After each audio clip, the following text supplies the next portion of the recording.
अस्सलामुअलैकुम दोस्तों, मैं हूं महर रहमान और आप देख रहे हैं बिज़नेस की आवाज़। दोस्तों कैसे हैं आप? उम्मीद करता हूं कि आप सब खैरियत से होंगे। दोस्तों आज हम सीखेंगे कि हम कैसे वेबसाइट की कस्टमाइजेशन की सेटिंग कर सकते हैं। तो उसके लिए हमको जाना होगा एडमिन पैनल में। तो एडमिन पैनल के लिए हम पहले लॉगिन करेंगे। तो यहाँ पे मैं अपना यूज़र नेम और पासवर्ड लिखता हूँ। दोस्तों यूज़र नेम की जगह पे आप अपना ईमेल आईडी भी यूज़ कर सकते हैं। तो मैंने यहाँ पे अपना यूज़र नेम और पासवर्ड लिखने के बाद लॉगिन पे क्लिक कर दिया है। तो जैसा कि आप देख सकते हैं कि मेरे पास एडमिन पैनल ओपन हो चुका है। तो मैं अपनी वर्डप्रेस वेबसाइट के एडमिन पैनल में खड़ा हूँ, जहाँ पे मुझे तमाम ऑप्शन नज़र आ रही हैं। तो यहाँ पर मैं सबसे पहले अपीयरेंस में जाऊँगा, उसके बाद मैं कस्टमाइज़ पे क्लिक करूँगा। तो जैसे मैं कस्टमाइज़ पे क्लिक करूँगा तो मेरे पास एक नया पेज ओपन हो जाएगा। तो दोस्तों यहाँ पर मैं सबसे पहले क्लिक करता हूँ साइट आइडेंटिटी पे। तो साइट आइडेंटिटी पे जाके हम देखते हैं कि हमें क्या ऑप्शन नज़र आती हैं। तो हमने इस पर क्लिक किया तो हमें यहाँ पे सिलेक्ट लोगो, साइट टाइटल और टैगलाइन की ऑप्शन जो है वो नज़र आ रही हैं। तो यहाँ पर मैं एग्जांपल के लिए फ़िलहाल साइट टाइटल लिखता हूँ। तो मैं टेस्ट टाइटल के नाम से यहाँ पे एक साइट टाइटल लिख देता हूँ, जो कि आपको यहाँ पे नज़र आ रहा है इस वक्त। इसी तरह हम टैगलाइन को भी यहाँ पे लिख सकते हैं। नीचे टैगलाइन में भी यहाँ पे टैगलाइन हेयर में लिख देता हूँ, जो कि आपको आइडिया हो जाएगा कि यहाँ पे आप टैगलाइन लिख सकते हैं। तो दोस्तों टैगलाइन और टाइटल जो है वो साइट के लिए ज़रूरी होते हैं, आपको यहाँ पर सेट करने होते हैं। उसके बाद आप लोगो भी सेट कर सकते हैं। उसके अलावा साइट आइकन जो होता है वो भी आप चेंज कर सकते हैं।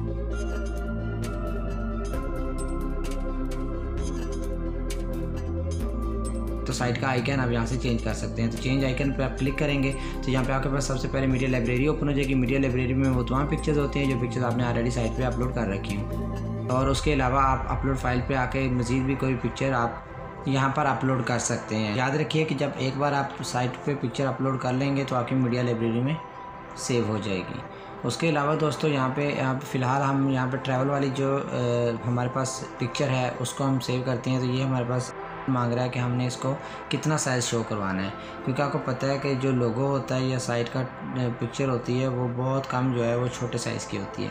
तो उसके साइज़ के हिसाब से आपने यहाँ से सिलेक्ट कर लिया। उसके बाद दोस्तों आते हैं हम कलर्स में। तो सबसे पहले हम सिलेक्ट करते हैं बैकग्राउंड कलर। तो जैसे कि आप देख रहे हैं कि बैकग्राउंड कलर जो है वो आपके इस पेज के बैकग्राउंड पे इस तरह करके नज़र आएगा, जो कि फ़िलहाल आपको एग्जाम्पल के लिए मैं चेंज करके दिखा रहा हूँ। तो ये भी ग्रीन कलर आपको ऐसा नज़र आएगा जो बैकग्राउंड पे होगा।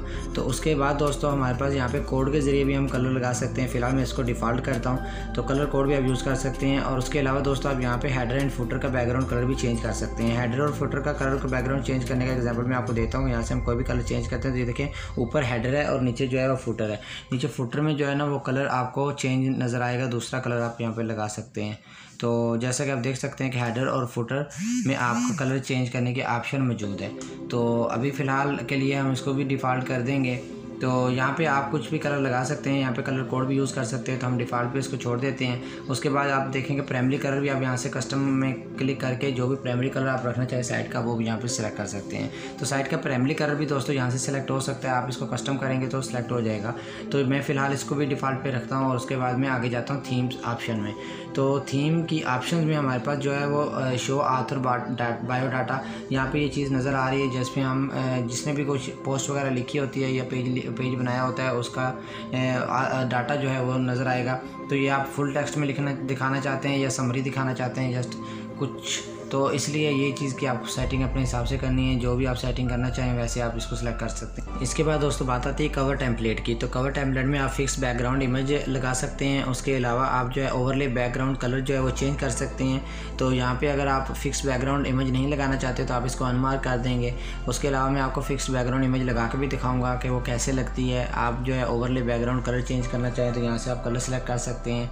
तो अगर आप डिफ़ॉल्ट रखना चाहें तो डिफ़ॉल्ट भी रख सकते हैं। और उसके अलावा कलर कोड यूज़ करना चाहें तो आप कलर कोड भी यहाँ पे यूज़ कर सकते हैं। तो आपके पास ये तमाम ऑप्शन मौजूद हैं। उसके साथ आप ओवरले टेक्स्ट कलर भी जो है वो चेंज कर सकते हैं। तो जैसा कि ये वाइट है डिफ़ॉल्ट में, तो इसको हम जो है वो चेंज कर सकते हैं। उसके अलावा यहाँ से ओवरले कैपेसिटी भी एडजस्ट की जा सकती है। तो हम अभी चलते हैं दोस्तों बैकग्राउंड इमेज में। जैसा कि मैंने आपसे पहले जिक्र किया था कि बैकग्राउंड इमेज आप जो है वो चेंज कर सकते हैं या आप लगा सकते हैं। तो इसलिए हम यहाँ पे अभी बैकग्राउंड इमेज में जाएंगे। तो बैकग्राउंड इमेज में जो है वो हम जाके देखेंगे कि यहाँ पे हम जो भी इमेज सेलेक्ट करते हैं तो उसको हम कैसे जो है वो फिक्स कर सकते हैं बैकग्राउंड पे। तो यहाँ पे मैं कोई भी इमेज एक सेलेक्ट कर लेता हूँ। हमारी जो मीडिया लाइब्रेरी में ऑलरेडी पड़ी हुई है, देखिए यहाँ पे हमारे पेज पर बैकग्राउंड में इमेज सेलेक्ट हो गई है। लेकिन अब क्या हुआ है कि ये डिफ़ॉल्ट में रिपीट हो रही है क्योंकि इसका साइज़ जो है ना वो बराबर नहीं है उसके हिसाब से, पेज के हिसाब से, तो इसलिए ये रिपीट हो रही है क्योंकि इमेज की जो है वो वाइड ज़्यादा है और हाइट इसकी कम है, इसलिए ये रिपीट हो रही है। लेकिन हम इसको फिक्स भी कर सकते हैं, तो उसके लिए भी मैं आपको सेटिंग बताता हूँ कि आप इसको कैसे फिक्स करेंगे और उसके जो है वो प्रोफेशनल लुक जो है वो कैसे नज़र आएगी। तो इसके अलावा हम कोई और पिक्चर सेलेक्ट करते हैं, तो ये वाली पिक्चर जो है हम सेलेक्ट करके देखते हैं। तो ये देखिए ये एक फिक्स आ रही है ये, लेकिन ये भी जो है वो हमें नज़र आ रही है जैसे ये दोबारा रिपीट हुई हो। तो हम बाय डिफ़ॉल्ट पे क्लिक करेंगे और यहाँ पे हम देखेंगे कि फिल स्क्रीन और फिट टू स्क्रीन या रिपीट या कस्टम के ऑप्शंस हमें दिखाई दे रही हैं। तो इसमें आप ये देखें मैंने अभी जो है इसको फिल स्क्रीन कर दिया है। तो अब ये देखें ये पिक्चर जो है पीछे रुक गई है और आगे वाला हमारा जो भी मटीरियल है वो सारा स्क्रॉल करने पर पेज को जब हम डाउन साइड स्क्रॉल करते हैं तो वो हमें जो है वो स्वाइप करता हुआ नज़र आता है। तो ये आपने देखा कि यहाँ पे हमारे पास ये ऑप्शन नज़र आ गई है कि हम जब इसको रिपीट करते हैं तो फिर हमारे पास ये दोबारा रिपीट होती है, या हम डिफ़ॉल्ट पे करेंगे तो भी ये रिपीट होगी। तो इसलिए हम इसको जो है वो फिट टू स्क्रीन करने के लिए हम इसको क्या करेंगे, फुल स्क्रीन कर देंगे या फिल स्क्रीन कर देंगे। तो इसको फिल स्क्रीन हम कर देंगे तो उसके बाद ये हमारी फिक्स हो जाएगी पिक्चर और ये प्यारी भी लगने लगेगी। इसके अलावा हम इमेज की पोजीशन भी चेंज कर सकते हैं। इमेज को हम राइट करना चाहें, लेफ़्ट करना चाहें, अप डाउन, यहाँ से हम सिलेक्ट कर सकते हैं। तो नीचे हमारे पास वो भी ऑप्शन है। उसके अलावा दोस्तों आती है बात मेन्यूज़ की। तो मेन्यूज़ में हम जब जाएंगे तो मेन्यूज़ में आप देखें कि हमारे पास दो ऑप्शन है, फुटर मेन्यू और मेन मेन्यू। तो ये देखें आपको ये मेन मेन्यू नज़र आ रहा है। मेन मेन्यू में आपको और क्लिक करने पे कुछ भी या बटन या कोई भी ऑप्शन नज़र नहीं आ रही, और जबकि फुटर भी इस वक्त एम्प्टी पड़ा हुआ है। तो फुटर का ये एरिया होता है, ठीक है। फुटर मेन्यू में कुछ भी नहीं है और मेन मेन्यू में भी कुछ नहीं है। हम फिलहाल फुटर मेन्यू में जाते हैं और ऐड आइटम पे क्लिक करते हैं। तो ऐड आइटम पे क्लिक करने पर हम यहाँ पे देख सकते हैं हमारे पास पेजेस नज़र आ रहे हैं, होम, ब्लॉग, टाइटल, रजिस्ट्रेशन और माई अकाउंट का। तो ये पेज हमने एक ऐड कर दिया होम का और उसके बाद हमने ऐड किया माई अकाउंट का। तो ये दो पेज हमने ऐड किए हैं यहाँ पे। तो आप देखेंगे कि ये दो पेज जो हैं ये आपको फुटर में नज़र आने लग जाएंगे। तो ये दो पेजेस का इजाफा यहाँ पे हो चुका है। पहले यहाँ पे कोई भी मेन्यू में बटन नहीं था, अब दो बटन बन गए हुए हैं यहाँ पे। उसके अलावा हम अगर कस्टम बटन बनाना चाहें तो यहाँ पे फ़िलहाल हम कोई भी URL नहीं लिखते और उसके बाद हम यहाँ पे कुछ भी लिख देते हैं, ठीक है। टेक्स्ट, लिंक का टेक्स्ट जो भी हम लगाना चाहें बटन का, तो जो भी उसके ऊपर लिखना है तो यहाँ पे हम लिख सकते हैं। उसके अलावा जहाँ पे मैंने हैश डाला है वहाँ पे आप कोई भी लिंक लगा सकते हैं अपना, बेशक वो इनबाउंड लिंक हो या आउटबाउंड लिंक हो। इनबाउंड या आउटबाउंड लिंक के बारे में भी इंशाल्लाह मैं वीडियो बनाऊंगा और उसके बारे में बताऊंगा कि आप कैसे वो लगा सकते हैं। तो दोस्तों मैं ऐड टू मेन्यू पे क्लिक करूँगा तो यहाँ पे हमारे पास एक और बटन बन जाएगा जिसका नाम है टेस्ट मेन्यू आइटम। तो ये टेस्ट मेन्यू आइटम का जो है वो फिलहाल लिंक मैंने नहीं दिया कोई भी, लेकिन फ़िलहाल मैंने हैश लगा के जस्ट मैंने ये बटन एक बनाया। इसको मैं सब मेन्यू में भी ऐड कर सकता हूँ और इसको मेन मेन्यू में भी बना सकता हूँ। इस बटन को मेन भी रख सकता हूँ और इसका आगे सब कैटेगरी भी बना सकता हूँ। तो जैसा कि मैंने ये बना दिया है, फ़िलहाल मैं आपको ये करके दिखाऊँगा मेन मेन्यू में, ठीक है। तो यहाँ पे आप देखें कि ये भी मेरे पास बटन बन गया जिसमें मैंने दो बटन जो है वो पेजेस के बनाए हैं, जिसमें एक पेज है होम का, दूसरा पेज है माई अकाउंट का। तो होम और माई अकाउंट के मैंने फुटर पे दो पेजेस बना दिए और साथ मैंने एक बना दिया। अब देखें होम के अंदर मैंने उसको रख दिया माई अकाउंट को, तो अब होम का बटन के अंदर जो है वो माई अकाउंट का बटन है। जबकि होम के बटन पे एरो की लेके आएगा तो आगे दूसरा मेन्यू उसके पास ओपन हो जाएगा। इसी तरह दोस्तों हम देख सकते हैं कि हमारे पास जो है वो मेन मेन्यू है। मेन मेन्यू का हम यहाँ से नाम भी चेंज कर सकते हैं, किसी भी मेन्यू का हम नाम भी चेंज कर सकते हैं, जो कि हमारे लिए आसानी होती है कि हम कौन सा मेन्यू बना रहे हैं। इसके अंदर भी हमारे पास कोई आइटम नहीं है और इससे मेन्यू को हमने कहाँ शो कराना है। तो यहाँ पे हमारे पास काफ़ी सारी ऑप्शंस हैं जिसमें डेस्कटॉप हॉरिजॉन्टल व्यू के साथ जो है डेस्कटॉप एक्सटेंडेड व्यू है, मोबाइल मेन्यू है, मोबाइल फुटर मेन्यू है और उसके साथ सोशल मेन्यू वगैरह हैं। तो दोस्तों हम जाएंगे बैक और अब हम मेन मेन्यू की सेटिंग करते हैं। तो मेन मेन्यू को हम चेंज भी कर सकते हैं, कुछ भी लिखा हुआ है मेन मेन्यू की जगह पे हम अपनी तरफ से कुछ भी ऐड कर सकते हैं वहाँ पे। जैसा कि यहाँ पे इसको रीनेम करने की ऑप्शन हमें इनेबल दिखाई दे रही है। तो फ़िलहाल मैं इसको मेन मेन्यू ही रहने देता हूँ और उसके बाद ऐड आइटम्स पे क्लिक करता हूँ। जैसे मैं ऐड आइटम्स पे क्लिक करता हूँ तो हमारे पास यहाँ पे फिर ऑप्शन नज़र आती हैं जिसमें पेजेस है और उसके बाद पोस्ट, लैंडिंग पेजेस, कैटेगरीज और टैग्स। इनमें से हम किसी को भी जो है सिलेक्ट करके मेन्यू में ला सकते हैं। तो फ़िलहाल जो है मैं आपको दिखा देता हूँ जितने भी पेजेस हैं वो यहाँ पे आ जाते हैं। फिलहाल हम यहाँ पे एक बटन बनाते हैं बटन 1 के नाम से। तो इसी तरह हम यहाँ पे बटन बना देते हैं मेन्यू के अंदर जो हमारा मेन मेन्यू है और यहाँ पे मैं बटन 1 लिख देता हूँ, ऐड टू मेन्यू करता हूँ तो ये मेन्यू में ऐड हो जाएगा। उसके बाद फिर दोबारा मैं यहाँ पे हैश लिखता हूँ लिंक वाली जगह पे आपने लिंक लगाना होता है, लेकिन फ़िलहाल मैं बटन यहाँ पे लगाने के लिए हैश लिख रहा हूँ। उसके बाद बटन 2 हमने बना लिया। साथ ही जो है हम अभी जाएंगे और बटन 3 बनाएंगे। तो मैं भी बटन 3 बना रहा हूँ। आपको जैसा कि आप देख सकते हैं कि यहाँ पे मैं साथ साथ ऐड टू मेन्यू के बटन पे क्लिक करता हूँ तो साथ साथ ये मेन्यू में ऐड होता जा रहा है। तो इसके साथ मैं पेजेस को भी यहाँ पे ऐड कर सकता हूँ, तो वो भी बटन की शक्ल में पेजेस आ जाएंगे। उसके साथ बटन 4 बनाते हैं तो फिर मैं URL की जगह पे हैश लिखता हूँ और लिंक टेक्स्ट की जगह पे बटन 4 लिख देता हूँ। तो इसको दोस्तों हम जो है वो तरतीब भी चेंज कर सकते हैं। बटन 2 की जगह बटन 1 हम लगा सकते हैं, बटन 4 की जगह बटन 1 भी लगा सकते हैं। इस तरह हम कोई भी तरतीब जो है चेंज कर सकते हैं। आप देख सकते हैं मेन्यू के अंदर ये चारों बटन आ चुके हैं, लेकिन बटन पे क्लिक करने पे वो वर्क नहीं करता क्योंकि हमने लिंक दिया ही नहीं है साथ। उसके बाद यहाँ से भी हम इसको सेलेक्ट कर सकते हैं जो कि हमारे पास नज़र आ रहा है, डेस्कटॉप, एक्सटेंडेड व्यू वगैरह, तो किसी को भी हम सेलेक्ट कर सकते हैं। तो हम दोस्तों देख सकते हैं कि फुटर मेन्यू में हमने तरतीब कुछ उस तरह दी थी और यहाँ पर हमने तरतीब जो है वो नॉर्मल दी थी। अब देखें कि आप बटन मेन्यू में बटन 1 को क्लिक करेंगे तो आगे से बटन 3 का मेन्यू ओपन हो जाएगा। देख रहे हैं आप, तो ये देखें आगे सब बटन जो है वो ओपन हो गया है। ठीक है, तो ये कैटेगरीज बन जाती हैं। जैसा कि बटन 1 पे क्लिक करेंगे तो बटन 3 आ जाएगा, बटन 3 पे क्लिक करेंगे तो बटन 2 ओपन हो जाएगा और फिर बटन 4 हो जाएगा। तो जैसा कि आप यहाँ पे अभी देख सकते हैं कि यहाँ पे आपने बटन 1 पे क्लिक किया, बटन 3 आ गया, 3 के बाद बटन 2 आ गया और बटन 4। इस तरह आप उनके अंदर कैटेगरीज भी बना सकते हैं जो कि बहुत आसान है।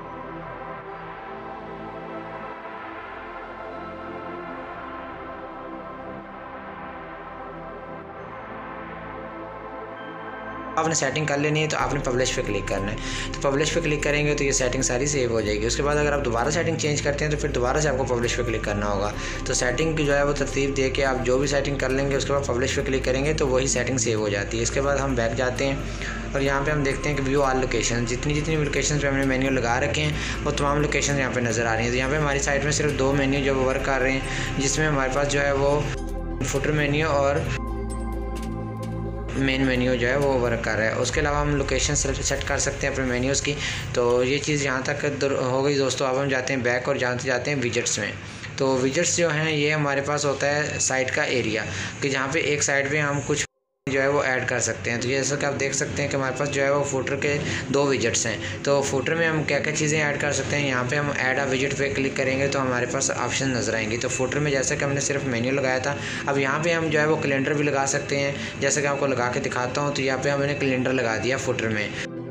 फुटर के विजेट में हमने कैलेंडर लगा दिया, तो ये देखें आपको फुटर में कैलेंडर नज़र आ रहा है। तो इसी तरह दोस्तों आप फुटर में भी कुछ चीज़ लगा सकते हैं। कैलेंडर का नाम लिखना चाहे हम नाम लिख सकते हैं, उसके साथ आप मज़ीद कोई चीज़ ऐड करना चाहें तो आप फुटर में लगा सकते हैं। तो इसी तरह दोस्तों जैसे कि आप कस्टम HTML, अगर आपके पास कोई HTML का कोड है और आप कस्टम HTML लगाना चाहते हैं तो आप यहाँ पे कस्टम HTML लिखकर तो आप यहाँ पे वो भी चीज़ लगा सकते हैं जो भी आप यहाँ पे फॉर्म लगाना चाहते हैं। यहाँ पे आपको नया मेन्यू ऐड करना चाहते हैं HTML के ज़रिए या कुछ भी करना चाहते हैं। तो उसके अलावा बस gallery, images, pages, recent post, recent comments वगैरह तमाम ऑप्शन यहाँ पे मौजूद हैं। तो हम पेजेस पे आते हैं तो तमाम पेजेस यहाँ पे ऐड हो जाएंगे। उसके बाद हम स्पेसिफिक किसी एक पेज को भी सिलेक्ट कर सकते हैं। तो यहाँ पे पेज टाइटल आप दे देंगे। देखें हमारे पास जितने भी पेजेस हैं, blog, contact, home, my account, registration और टाइटल, ये कुछ हमारे पास पेजेस हैं। ये तमाम पेजेस जो है हमारे पास यहाँ पे अपडेट हो गए हैं। तो अभी मैंने पब्लिश कर दिया। मैं आपको दिखा देता हूँ कि जो हमने पेजेस वहाँ पे सिलेक्ट किए हैं तो ये पेजेस कहाँ पड़े हुए हैं। तो एक्चुअली ये पेजेस जो हैं ये यहाँ पे नज़र आ रहे हैं। तो ये देखें हमें पेजेस में आ गया। तो ये पेजेस आपको सेम वही पेजेस यहाँ पे नज़र आ रहे हैं। जो पब्लिश हुए हैं वही नज़र आएंगे, जो प्राइवेट हैं या वो ड्राफ्ट में है वो वहाँ पर नज़र नहीं आएंगे। तो देखा दोस्तों आपने, ये पेजेस तमाम वहाँ पर चले गए हैं। ठीक है, तो ये जो पेजेस हमने मतलब सेलेक्ट किए थे तो वहाँ पे चलेगा। दोबारा हम कस्टमाइज़ में आते हैं। तो कस्टमाइज़ में आने के बाद हम होम पेज की सेटिंग पे जाएंगे। तो होम पेज की सेटिंग यहाँ पे हमारे नज़र आ रहा है बटन होम पेज सेटिंग। तो इस बटन पे हम क्लिक करते हैं तो यहाँ पर हमारे पास योर होम पेज डिस्प्ले से पूछ रहा है कि हमने कौन सा अपना पेज जो है वो लगाना है। योर लेटेस्ट पोस्ट वाला हम करेंगे तो जो भी हम पोस्ट नई क्रिएट करेंगे तो वो यहाँ पे हमें होम पेज पे नज़र आएगी। और अगर हम स्टैटिक पेज लगाएंगे तो स्टैटिक पेज हम होम पेज के तौर पे कोई भी पेज सेलेक्ट कर सकते हैं। यहाँ पे हमारे पास जितने भी पेजेस जो मैंने आपको पहले दिखाए थे उनमें से हम कोई भी पेज जो है वो एज आ स्टैटिक पेज जो है वो सिलेक्ट कर लेंगे। तो जब भी कोई हमारी साइट पे आएगा तो वो फ़ौरन उसी पेज पे जाएगा जो हमारा पेज हमने यहाँ से सिलेक्ट किया होगा। तो मैं फ़िलहाल जो है वो होम पेज ही सिलेक्ट करूँगा क्योंकि होम पेज जो है डिफ़ॉल्ट पेज है। तो दोस्तों फ़िलहाल अगर आपकी न्यूज़ वेबसाइट है या आपकी कोई ब्लॉगिंग साइट है तो आप फिर पोस्ट को सिलेक्ट करेंगे, लेकिन यहाँ पर मैं होम पेज को सिलेक्ट करूँगा। अगर आपके पास एडिशनल CSS का कोड है तो आप यहाँ पे वो कोड अपना इंसर्ट कर सकते हैं। तो दोस्तों अब हम देखते हैं कि हमारी साइट में मेन्यू जो है वो देखने में कैसा लगता है। तो ये हमारे पास जो है तमाम मेन्यू की सेटिंग जो नज़र आ रही है। फ़िलहाल हम व्यू साइट पे जाते हैं तो हमारे पास जो मेन्यू है वो हमारे पास आता है बटन 1, बटन 2, बटन 3 और बटन 4 के नाम से। लेकिन हम इन बटन पर क्लिक करेंगे तो हमारे पास कुछ भी ओपन नहीं होगा, क्योंकि हमने पीछे लिंक ही नहीं लगाया। तो लिंक हम लगाते हैं। आपको लिंक लगाने का तरीका मैं बताता हूँ। आपने कोई भी URL जो है, जैसा कि मैं यहाँ पे कोई भी URL एक कॉपी कर लेता हूँ। URL में आप इनबाउंड किसी पेज का या आउटबाउंड किसी भी पेज का लिंक लगा सकते हैं। तो URL बस आपने कॉपी करना होता है। जैसे कि मैं इस साइट का URL जो है वो कॉपी करूँगा और मैं लगा दूँगा अपनी उस साइट के बटन के साथ।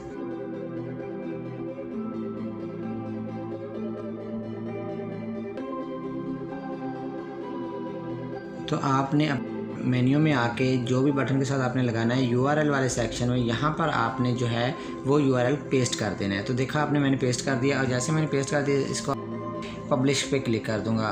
तो जैसे मैं दोस्तों इसको पब्लिश करूंगा तो उसके बाद क्या होगा कि ये सेटिंग अप्लाई हो जाएगी। अब मैं जाता हूं दोबारा विजिट साइट में, तो अपनी साइट को हम विज़िट करेंगे और देखेंगे कि ये बटन काम कर रहा है कि नहीं कर रहा। तो जैसा कि मैंने बटन 1 पे जो है वो लगाया था URL आउटबाउंड साइट, तो ये बिल्कुल फ़ाइन वर्क कर रहा है। दोस्तों ये डिपेंड भी करता है कि आपके थीम में कौन कौन से विजेट्स की या मेन्यूज़ की ऑप्शन है, क्योंकि थीम में भी ये बात होती है कि आपके थीम में कुछ एक ऐसे थीम होते हैं जिनमें कुछ चीज़ों का इजाफा भी हुआ होता है। तो ज़रूरी नहीं कि कस्टमाइज़ की सेटिंग सेम आपको 2020 थीम की तरह मिले।